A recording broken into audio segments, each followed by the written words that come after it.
In this episode today, we are joined by Rendrick Taylor, who is an assistant strength coach at Middle Tennessee State University, where he works specifically with baseball and football. Some deeper thoughts on how to manage fatigue with his baseball players and some of the specific tests as far as vertical jump, sprint speed, to try to see what the correlation between those particular tests are and obviously their on-field performance. We even get into, his thoughts on ways that you can utilize some of these tests to determine when some of the pitchers should actually be starting, whether they're, a Friday night starter or a Saturday starter. Jam-packed episode here. Really excited to get you guys listening to this. Rendrick's a great guy, super, calm, cool, collected. First time I met him, that's exactly how he came across. And I just kind of knew this guy's got some deeper thoughts stored away in the brain, and we needed to dissect that. So I hope you guys enjoy this one.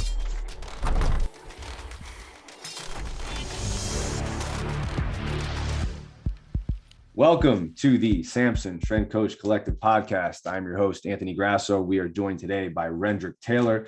He is an assistant strength and conditioning coach at Middle Tennessee State University. He's got his bachelor's in special education from Clemson. This is also where he got his master's degree in community, recreation, and sport management.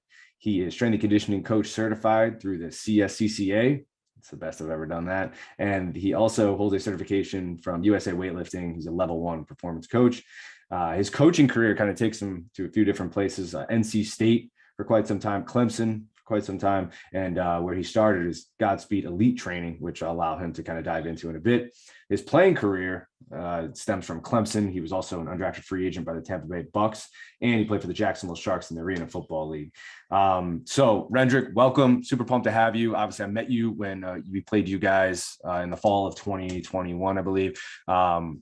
I knew right when I met you, obviously, that you had this sort of like this calm, cool, collected aura about you. But usually those types of people tend to come across as like, this guy knows something. You know what I mean? He knows something, and he's not. So I was like, you know what, let me get him on the podcast. And sure enough, obviously, when we first hopped on, you've had some, you've got some things going on, as far as like what you're doing with baseball over there, and some thoughts on things. So, but first, before we get into it, I just want to say thank you. Thank you for being flexible with this. Take us through, your story of where this whole thing started and how it kind of led you to where you are now. Oh, yeah, man. So for me, I want to say thank you for giving me an opportunity, giving this platform. For me, it started, when I was in arena football. We didn't have a strength conditioning coach. They gave us all gym memberships. And whenever I would go to the gym to train, a lot of the teammates would want to go with me, So I started writing programs. I had no clue what I was doing. I just put together some things that, I remember from doing, in college. Some things that I enjoyed, doing on my own, training wise. And a lot of my teammates like, man, you should be a coach. You should be a strength coach. Like, you could do this. Like, we enjoy, working out with you. And so from there, I called around, tried to see if I could get any internships anywhere. And at Godspeed Elite Sports Performance in Jacksonville, that's kind of where, I kind of started things out, training people there. Had no clue what I was doing, just making people tired. Don't know if I'm made anybody better, but prior to that, man, I never had envisioned myself being a strength coach. I majored in education. I was going to be a teacher, be a principal, and then superintendent, and I had plans to go back home and just change the educational system, of where I was from, but I feel like God had other plans, and just fortunate that I'm still a teacher at heart, and my classroom just became a weight room, and now my students, they're athletes. And, that's kind of take, the approach. But once I finished interning at Godspeed Elite, I called Clemson, and magically they had a graduate assistantship, position open in the weight room. The coach like, well, you a weight room warrior when you was here. And I think, this would be something that you'll be great at, so came in, put my head down, got to work, started to really learn, everything and study, day in and day out, got certified. And once I finished there, got my first full-time, position at NC State. And at NC State, that's where I met Coach Hickman. And he got the head strength coach job here at Middle Tennessee State. And then I had an opportunity, come and join him because we had a great relationship. We enjoyed working with each other. Yeah, that's awesome. That's an incredible story. And so to go back, obviously, I forgot to mention that in the intro. Clio, South Carolina, right? I'm pronouncing that Yeah. correctly. Is that yeah? So Yes, yeah, sir. that's where you're from. And then so initially you were like, all right, I want to go back to my hometown and kind of my home state, obviously, and try to figure out ways that I could provide better educational opportunities for people in that state. And then it's so funny because of, obviously, I think most people realize when you are a coach, you are a teacher, you know, and I think that that's kind Yeah. of what you alluded to, right? Where it's like, you know, yeah, like you said, like your classroom just turned into a weight room and you're still providing education and informing young individuals on ways to better their life. So that impact is obviously taking place. Where was the point where you were kind of like, I'm not really sure if like the classroom is the route that I'm going to be able to make this impact, right? Like back in Clio, and you're like, I think the weight room is a little bit more of like, was that a difficult decision to come to? You know what I mean? When you kind of had to make that transition and kind of change that you're the path a little bit, the desires.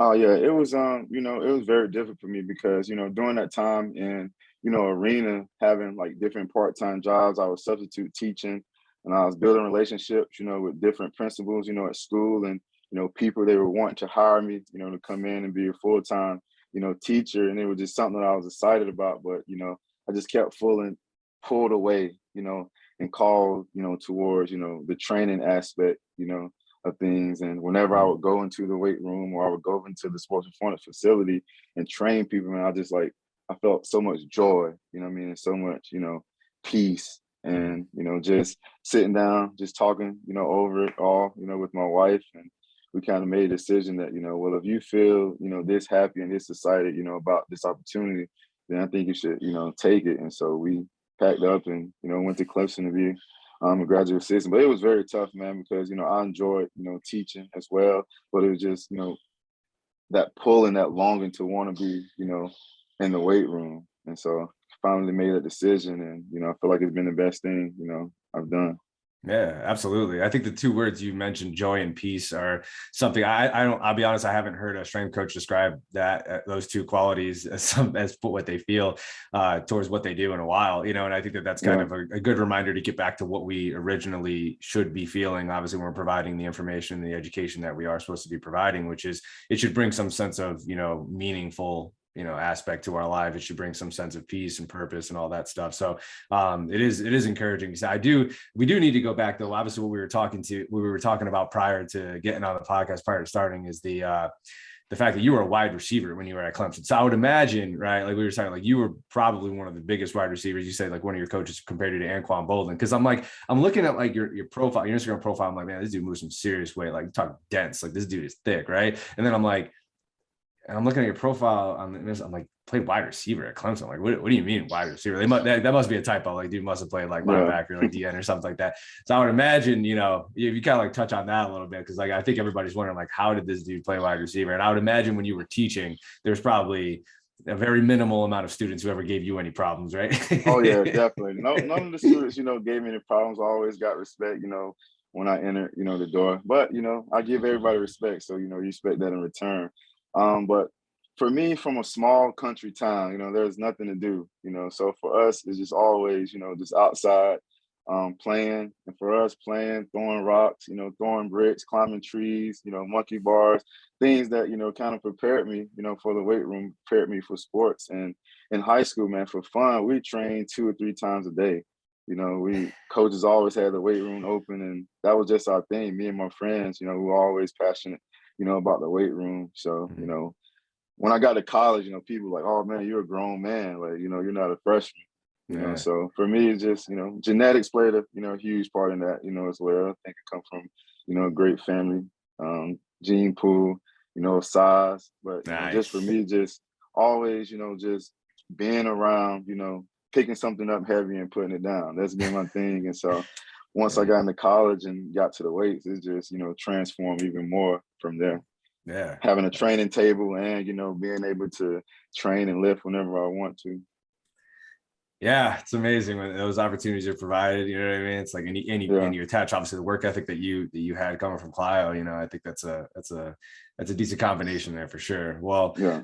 so one thing I want to get into because obviously you know you got a couple things that we had talked about prior to starting the podcast. Some of the work that you're doing with baseball, and you're super passionate about that. So prior to getting into that, you obviously is football the only sport that you played in college or like organizationally? Did you also play baseball at one point or another in your No, life? no. So Yeah, my life. So baseball is the first sport that I ever played, Oh, okay. growing up. Yeah. And I played baseball from about 7 years old up to like my ninth grade year Mm, in high school. And football was, my second sport, So I kind of chose football mm. over baseball because I could see myself, going further in football because, you have people around you that say, oh, you're a way much better football player. You need to stick to football, stick to football. And so it kind of Right. made that transition to, do football full time, but Yeah. baseball was my first sport that I ever Yeah, played. that's awesome. That's awesome. Yeah, baseball is great. I was wondering because I'm like, well, obviously you're working with baseball, in Middle Tennessee right now, and there's obviously, obviously I never played football. I played baseball, but I worked in football, so that's kind of interesting. Yeah, It's kind of like, all right, you have to figure out ways to create buy-in coming from somebody who's never actually played the sport. So, yeah, but it's interesting. I think baseball presents itself with a ton of different opportunities as far as training methodologies and different ideas and things that you can go with. So, yeah, why don't we dive into it? Let's get into some of the things that you've been passionate about, and obviously you've been digging into over the past couple of months or years or so that you've been obviously with Middle Tennessee baseball. Talking specifically about managing fatigue and trying to identify different things and different measurables that you can take a look at and see if there's any correlation between, fatigue, performance, some of the things you're seeing in the weight room, and some of these other variables that you're trying to test out to see if there is any connection. Why don't you just take us through like where this all started and kind of how you started thinking about this, and then you can get into some of the deeper stuff as we go through. oh yeah, yeah. So definitely. So for me, it all started, in the weight room. Was just I was coming in, just evaluating the guys, just seeing how they move. Throughout the fall, going through periodization schedule, and then coming in. And so one day, we had a couple guys. It was only like 75%, you know, on the bar, and I was just watching them. I was like, man, like that's moving very slow, like Mm, And so then I start studying, diving deeper, looking into things, and so I start to understand that, sometimes things change, where there's life stresses, they're fatigued, they had a long, practice day, a mm, long game weekend and coming in. So now that 75% may not really be 75 for them today. It's actually like 90, because, they're fatigued. And so then we start to having an idea of, okay, well, let's see, can we test and see when guys are starting to fatigue? So we started out, with baseline, test home to first base, and we calculated those times, and then from first base to third base, and calculated those times. And so then each week before practice, coach would have them, do the test again, and we started compare the times with, the weight room, and to see, all right, so this guy right here, he's moving weight in the weight room well. He's running well, on the field. Let's see if his performance, will showcase that. And then we could mm. tell that, all right, with certain guys, their times are down, and so that carried over to the weight room to, all right, now we're going to adjust your percentages, because you're showing those signs of fatigue. And just through all of that, guys started to be more in tune with their bodies. They would tell you, hey, coach, I'm not feeling it, today, I'm feeling fatigue, or, you know, I don't even think we need to run the test day because I know my time is going to be slow, because, my legs feel like, they're heavy. You know what I mean? And Mm, so for me, just having an idea and just seeing that it works for us, that kind of in the end season, we kind of transition, from the periodization, because it fluctuates. You know what I'm saying? So now we just prescribe the sets and reps, and we have like the relative intensity charts, and so mm.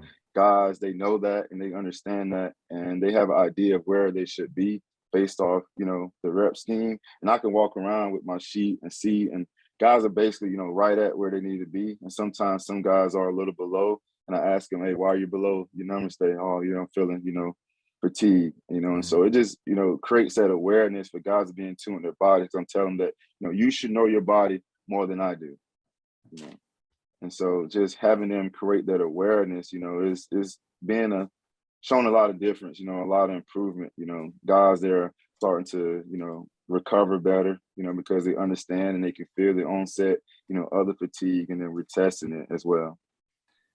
Yeah, that's really interesting. And I think what one of the most interesting things about it, and this is kind of like a separate rabbit hole to go down, but I think, obviously, during your time in college, I think a lot of strength coaches almost like over provide in terms of, I'm going to have everything set up for you as far as like everything is like dictated out. It's like you show up, all of, the whole weight room is going to be set up for you. You don't have to even set anything up as far as like weight room stuff goes, as far as exercises, whatever. I'm going to tell you specifically what exercise you need to perform. I'm going to tell you exactly how many reps. I'm going to tell you exactly which weight you're going to be using for each one of these sets. And what happens is, it's almost like by the time the college athlete is done with their particular time, their 3 to 4 years or whatever it may be, are they any better off, right? Do they have the information that they need to be able to go put together training plans for themselves and to be able to live a healthy lifestyle and understand what they need to do once they actually get into the weight room? I think, I don't know what the percentage would be, and it would probably be an interesting study to go through, but I think a lot of them, at least in my experience, when talking to athletes who are post, collegiate and, done with their playing careers, they don't feel that way. They're still looking for guidance. They're seeking out other avenues and other platforms to try to figure out, all right, I need guidance on this. Like, how do I, or it's like, you just spent 4 years with someone who's considered a specialist in that craft. And did they truly teach you anything as far as what you need to do once you actually, like, how to operate in the weight room, how to think about these things? But I think just initially, without really getting too deep into it, right off the bat, you're providing that education that you identified that you wanted to provide early on in the podcast, right? Like early on in your career, you're like, I was going to be like, you're giving them the education. It's like there's autonomy and there's ownership over your training. Because you're letting them know, like, hey, we need to be aware of what the body's giving us on any given day. And it's obviously going to change from time to time. Is that, you want to touch on that a little bit? Is that something that you feel has definitely been like almost like a byproduct, maybe something you didn't even really think was going to be a positive from this managing of stress that you guys kind of went through? It was like, all right, well, now our athletes are going to be more informed, Oh yeah, definitely. Definitely something that I didn't, think about. I was just thinking about, all right, how can I best set them up for, success?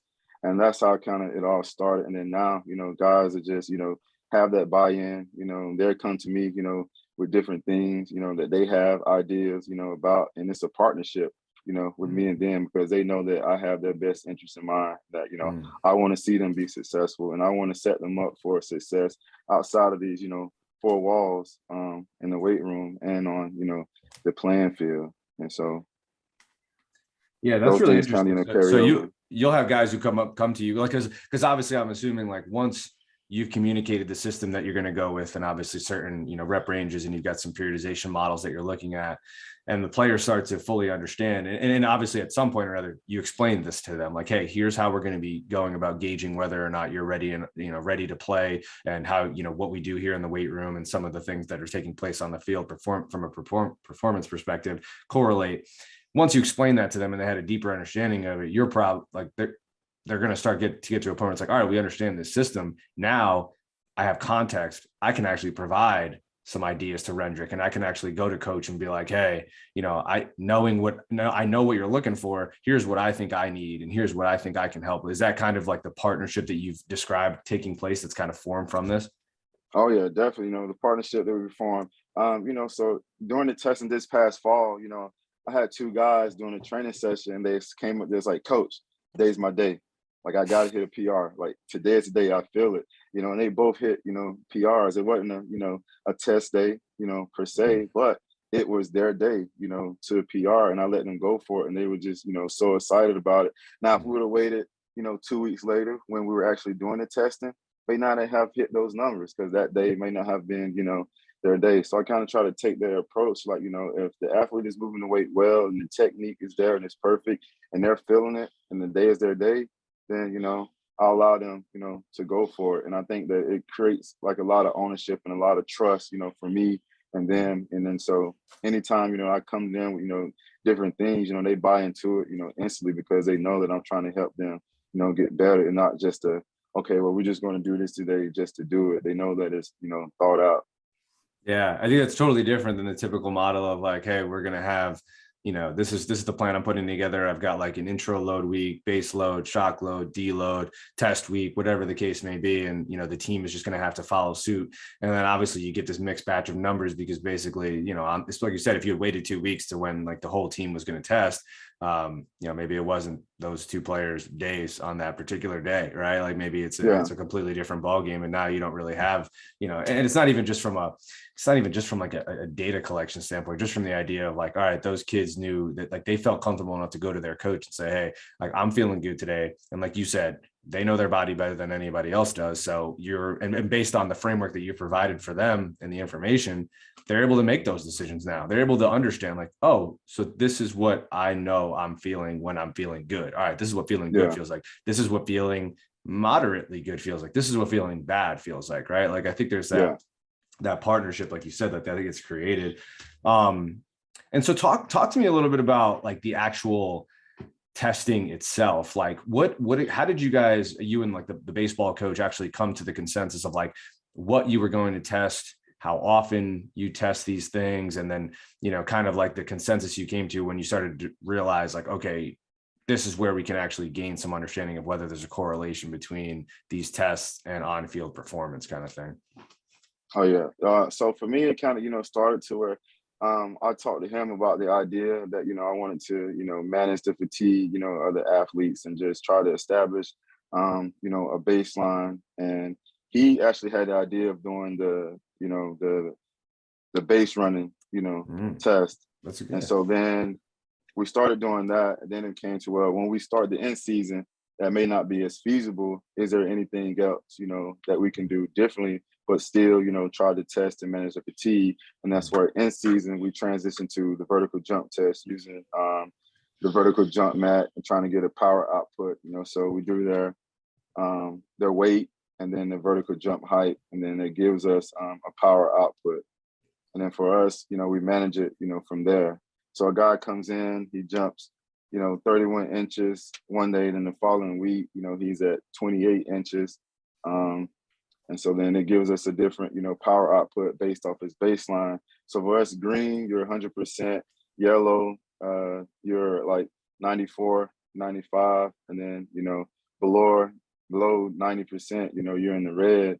And so from there, you know, we kind of can see, you know, when guys are starting to get the fatigue. And then from there, we kind of transition, all right, does these numbers that we're seeing, you know, on the vertical jump, you know, test, does it match the play, you know, in practice or in the games? Is their bat speed, you know, affected, you know, are they cognitively affected on the field, you know, their decision making, are those things, you know, affected? Is the pitcher, is his speed down, is his speed up, you know? And so we kind of go from there, trying to have a whole, you know, plethora of information that we can use and trying to see, you know, when guys are peaking, you know, when they're starting to show the fatigue. Because on the flip side, you know, some guys come in and their numbers are through the roof, and, you know, they go out and guy smashes 2 home runs, you know? And so is it a correlation? Does it go hand in hand? You know, we don't know. It could have just been, you know, that day, just a coincidence, or, you know, there could be some crossover there. And so those are things we're still looking into and studying and, you know, trying to figure out, you know, as much as we can about it all.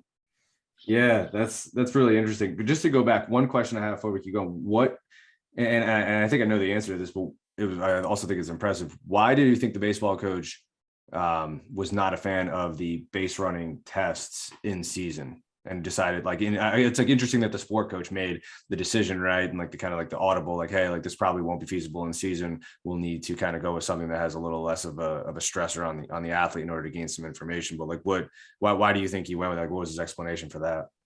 I mean, because I can agree, because, you know, in the fall, you know, we have the time. We have the time to put the work in and try different things, you know, but then in season, you know, guys right now, they're playing 4 games, you know, a week. And so 4 games a week, you know, on top of practice, then on top of, you know, running a first to, you know, third baseline test, kind of be, you know, a lot. And so probably would increase more fatigue than actually, you know, managing it. Right. Yeah. It's like, are we actually tracking fatigue and like trying to manage it, or are we just like providing it like indirectly? Yeah. By like not really knowing. Yeah, exactly. No, that's awesome. So I've got a couple things here, and I think that this is really interesting. So it's what I think is really cool is that you specifically took like categories and constraints of the actual sport in order to decide whether or not there was an effect being had, whether positively or negatively. Specifically, you mentioned bat speed, cognitive decision making, you know, the miles per hour, like what's showing up on the radar gun for a lot of our pitchers. One question I do have you come across many situations where guys will have like a low readiness score, but they'll go out there and just have a great day and they're just yeah, does that happen often?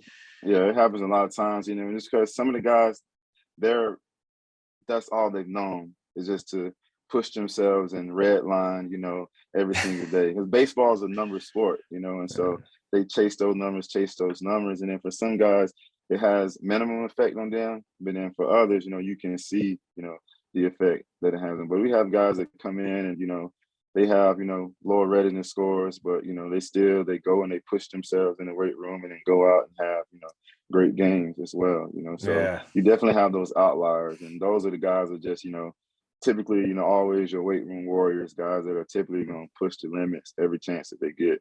Yeah. A lot of baseball guys are like that. I feel like it's just, it's the same thing when I was at UConn. Like baseball guys are just, they like to train, like they like to get after it in the weight room. There's just, something there.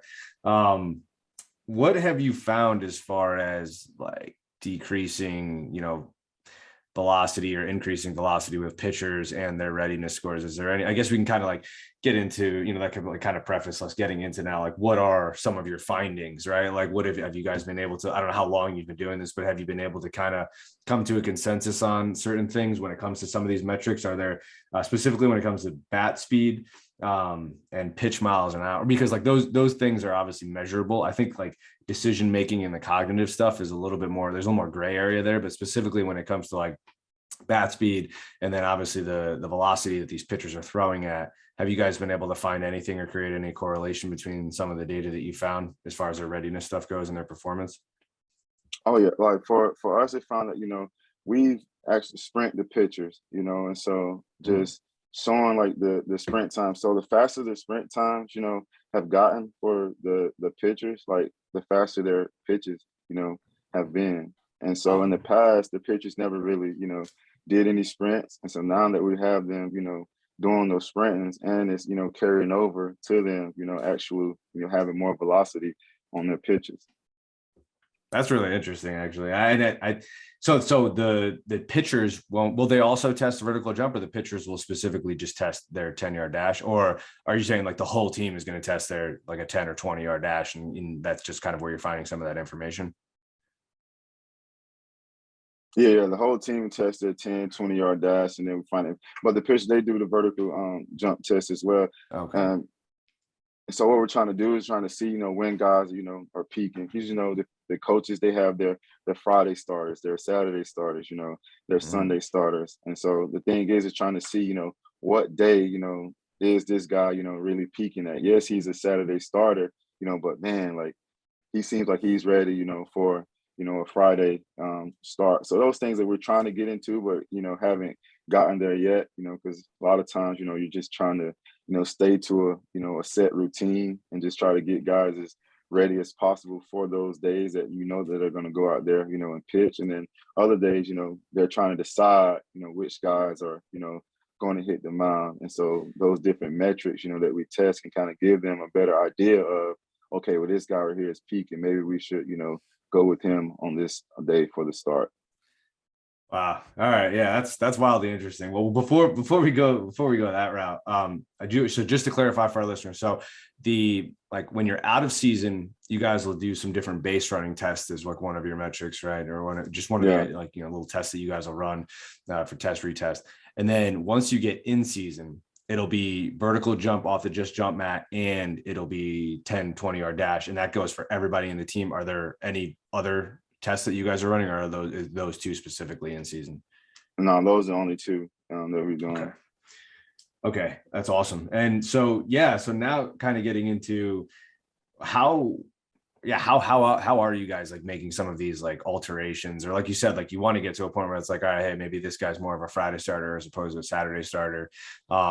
That's really interesting and it's probably really tough to do, obviously, because there's a ton of other factors that you would probably need to factor in outside of just like, all right, this guy's 20-yard dash seems to be locked in today, which means that typically this results in an increase in velocity. But obviously there are a ton of other factors that factor in, obviously, like what, is he a lefty, is he a righty? How does that match up against some of the, with the lineup that you're facing and things of that effect? How is that played over with the coach? And have you guys made some of those decisions with like position players as well, based off of bat speed, and have some of those things taken place even with some of the pitchers? Like, are you guys getting close to doing that? No, not yet. I feel like there's, probably light years away, from actually, getting to that, because you have your guys who, they're gonna, have their starts, whenever, just based off, a skill set, and so just trying to just make sure that those guys as prepared as possible, trying to making those decisions. We want to get there, but haven't gotten there yet, So everything right now is, I guess I could call it your beta phase. Is sure test out different things and see, what's going to, be best. Yeah, for sure. And then how do you guys go about so now getting into some of the stuff that's a little tough? I feel like it's pretty tough to measure. Maybe you guys have a better way of doing it, but the cognitive and the decision making, like, is that more of like a conversation that you're having with like coaches and athletes? Like, hey, we see your numbers are down. This is also decrease your ability to, make decisions or react off the ball. And after, the bat makes contact with the ball, and what I mean? Like, is that like, are you guys kind of just like watching film and making decisions on things, or are there specific ways that you're measuring that as well? I don't know. So just kind of like watching from, a practice standpoint, guys' reaction times, from like stealing bases, things like that, from where, a guy would typically, get from first to, second, now they're getting thrown out, so, is it that, he has a delay in that, reaction time, and so just different things. Are just trying to, watch from a coach's eye and just kind of see and make, adjustments or assumptions from what you're seeing. Yeah, for sure. Yeah, I was gonna say, because it's got to be tough to measure some of that stuff. I think there Oh creates yeah, a little bit, definitely. like Yeah. that's pretty challenging. But it's cool that you're looking at those things, because obviously they are a massive part of what takes place in baseball is the decision making, right? Like, obviously when you're hitting, you have a very, very minimal amount of time in order to produce a ton of force and make decisions based off of what the pitcher's giving you. And the pitcher himself obviously has very minimal amount of time to produce a ton of force and throw the baseball as Oh fast yeah, as possibly can definitely. in a specific location. Yeah, so that's really interesting stuff. What I was gonna ask though now, so it's like you have all of this stuff, right? And you have these conversations taking place. Have like where would if the baseball coaches had described like what his level of confidence and like some of the testing and retesting is based on, like, does he solely base it off of whether or not Middle Tennessee State University baseball is having a good season, or are you guys constantly like in understanding that sport performance in general is a very variable and multifactorial discipline, and, and there's a lot going on, right? Or is he like, where does he stand on some of this stuff, and what's some of the feedback that he's gotten from you on like how he feels about the success of what you guys have been trying to accomplish? Oh, well, for him, his aspect, he understands that a lot of different, variables, and he's getting to the point to where he understands, what we're trying to do for the performance standpoint to have, the athletes ready. But in the end of the day, his biggest thing is, can they play baseball? I That's get good. it. Guys want to, be fast. They want to have these numbers, but can they play baseball? And I can respect that. At the end of the day, guy may not have the best measurables, but he's a heck of a baseball player, and he's gonna go out there and he's gonna make plays. He's gonna do everything, you ask of him. So kind of, those things, go hand in hand. Like, yeah, you may have guys that are testing well, but at the end of the day, in his eyes, they can't really, play Yeah. baseball, and so Yeah. that's the aspect, that you run into there. You can have the athletes, prepared and have them, recovered, each and every day. But if they can't really play the sport, how Yeah. useful, does it really mean at that time? Yeah, it's a good point, right? Might as well, as like Kier always says, Kier Wenham, he's always like, yeah, just be a PhD in your sport. You know what I mean? At the end of the day, Yeah. it's probably going to be the one thing that gives you the most amount of, at least the potential to be successful. So, as far as some of the stuff that you do find, how long have you been doing this? By the way, like how long have you been working with Middleton, and how long have you been working specifically with baseball and trying to implement some of this stuff? Oh yeah. So I got to Middle Tennessee in January of 2020. And Oh, okay. so I went through the fall with them, and then during the pandemic, things kind of got shut Yeah. down. Um, shut down there. But yeah, so January 2020, and I kind of started doing this fatigue management stuff in 2021. So in that fall, because we couldn't use the weight room. A lot of things that we had to do was kind of Mhm. outside, just because of the pandemic stuff, and so that's when kind of it all started. Just trying to find different ways to make sure that we had them prepared. But I think that it was a great opportunity, for not being able to actually, be inside the weight room because it forced you to get creative, and try to find, different avenues of trying to, increase the athletic preparedness, so Sure. a blessing in disguise in a way. Yeah, yeah, that's a good point. Yeah, it's kind of tapping into that creativity a little bit. When it comes to actually like what you've actually seen as far as results in season, in terms of increases in power output, increases in overall strength, maybe and obviously increases in you know, whether it be pitch velocity, bat speed, being able to cover more ground in a shorter amount of time, just overall, like baseball specific speed. Um, I guess my question is like, have you seen these increases in season, or is this something that you've typically seen more out of season? And if you have seen these increases and improvements in season, what are some of the things that you would kind of attribute that to? Like, what are there specific things that you try to implement in season and ensure that you're not just maintaining qualities and that you're trying to improve some of these specific metrics that they have to be able to perform with on the field? Yeah, so for us, like a lot of the things improved wise we've seen it's been out of season, Mm. in the fall ball. In season you try to do your best, to maintain because and then at that point, it's all about, winning games, So a lot of the time that, we spend in, is definitely trying to increase everything in the fall. And then once we get to the spring, get to the end season, this is just about, maintaining, not necessarily Mm. trying to, some people do see, increases, but for most part, it's trying to not, increase more fatigue with just to manage it. Sure. Yeah. So are you in once we get into the spring semester, are you still sprinting guys and like trying to do some like small exposures to like power output and speed and things like that to try to just make sure that you're still maintaining some of the qualities that you built up in the fall?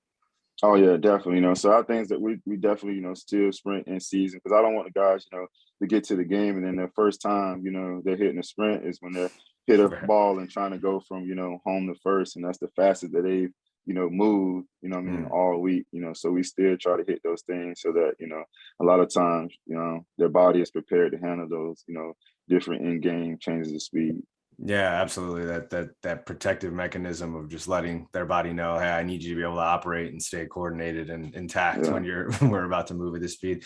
Do you like as far as the actual off-season speed work, do you typically try to stick to some more just like linear based work, or do you even get into some like specific types of sprint work that would reflect some of the angles and some of the, obviously like base running itself is obviously like sprinting in baseball is a very specific way you need to go about doing things. There's definitely some variability there. Do you try to dive into some of that stuff, or do you typically just keep it still, typical track and field style, 10, 20-yard linear sprints?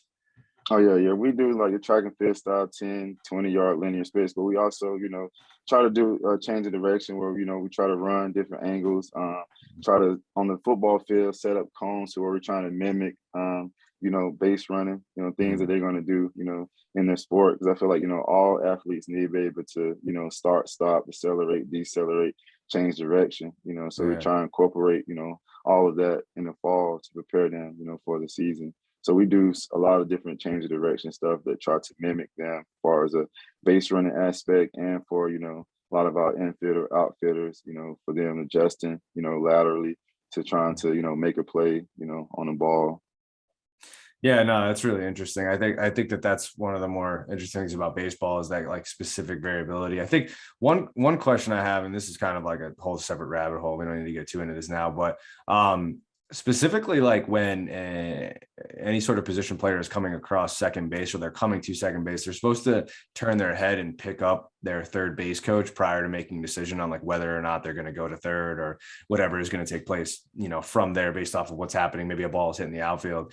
I've always wondered if there was like some sort of way that you can touch on that quality where it's like you're sprinting, but you're also working on sprinting and trying to like work with a head and like maybe even like a slight torso turn, and your brain and your eyes need to obviously pick up something else that's coming your way. Obviously there's a piece of information coming, right? Like it happens like that. Like it's Oh super yeah. quick, you know what I mean? And it's just like, but I always wonder, I'm like, there's got to be something to that. I don't know if it's like a problem in baseball or anything like that, but there's a skill involved in that. And obviously there's specific like sprint qualities that are involved in that. So I wonder if that's like a variation of sprinting you could employ, like, with baseball, where it's like you're sprinting, you're rounding a base, but also like having to like turn your head and your torso and like pick up some piece of information prior to making your next decision, which is all happening, like I said, the blink of an eye. I don't know if is that something that you've thought about, or is that kind of just like way off topic there? Oh no, I mean it's not way off topic. Definitely nothing that I've kind of thought about for myself, but just off top of my head, to the question, I could think of some ways that we probably train that quality, as far as just to mimic that base running. Where you set yourself off kind of where a third coach base would be. Have a colored flashcard and they got to yell out that color as they're rounding there. I think that could be an aspect where you could kind of train that from a training standpoint. Yeah, that's what I mean. Like, I feel like that would be a good idea. That's definitely an interesting way to go about it. Well, I know you've got a meeting in 5 minutes, so I do want to give you a chance to, before we wrap things up here, specifically any resources that you have come across that you feel like have really, like, it could be people, it could be a book, it could be a podcast, anything specifically that like you want to tell the listeners about and give them access to, that you think would kind of enhance their overall library. And then also tell people where they can find you as far as like your social media and all that stuff. Oh yeah. For me, I've been diving into a lot of stuff, like Eric Cressy, I feel like, he's a, great resource for coaches. And so that's one of the places, that I go to and try to study a lot of his, information. Yeah, absolutely. And then where Eric, I mean, yeah, Cressy is definitely a great resource, especially for all things baseball, all things like overhead athlete, pitchers, shoulders, everything. So yeah, definitely in the right ballpark there. No pun intended. Yeah. But Zach DeChant, I think that's how you pronounce his name. Oh yeah, I've come across. I don't know how to pronounce that correctly. So whoever, one of our listeners wants to correct that for us, we appreciate it. But yeah, I've come across that name as well. And where can people find you on social media, or get in contact with you if they have questions, or they want to chop it up about some other, baseball concepts or football concepts? Where can people reach you? Yeah, so I'm on Instagram, Coach Taylor _5. That's my Instagram handle. So feel free to follow me, send me a message, and I'll get back to you as soon as I can. Yeah, you can check Coach Taylor out. Moving some really heavy weights in a very casual manner too.